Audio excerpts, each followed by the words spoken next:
চারাগাছ। ভাঙা কুড়ে ঘরে থাকি, পাশে এক বিরাট প্রাসাদ।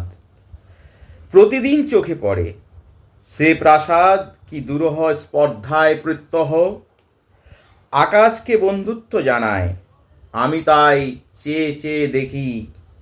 চেয়ে চেয়ে দেখি আর মনে মনে ভাবি, এ অট্টালিকার প্রতি ইটের হৃদয়ে অনেক কাহিনী আছে, অত্যন্ত গোপনে, ঘামের, রক্তের আর চোখের জলের।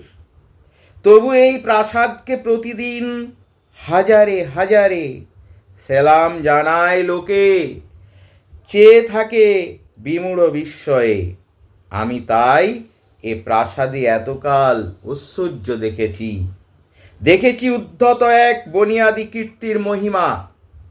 হঠাৎ সেদিন চকিত বিস্ময়ে দেখি, অত্যন্ত প্রাচীন সেই প্রাসাদের কার্নিসের ধারে অশ্বত্থ গাছের চারা।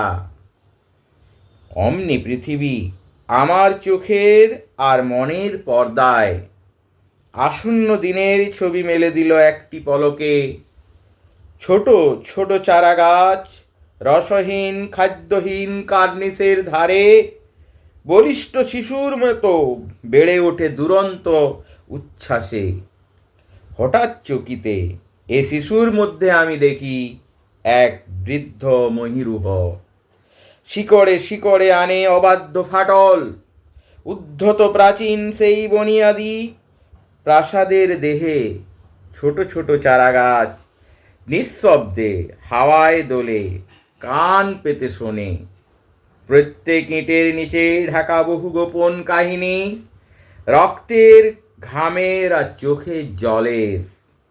তাই তো অবাক আমি, দেখি যত অশ্বত্থ চারায় গোপনে বিদ্রোহ জমে, জমে দেহে শক্তির বারুদ। প্রাসাদ বিদীর্ণ করা বন্যা আসে শিকড়ে শিকড়ে। মনে হয় এই সব অসত্য শিশুর রক্তের, ঘামের আর চোখের জলের ধারায় ধারায় জন্ম। ওরা তাই বিদ্রোহের দূত।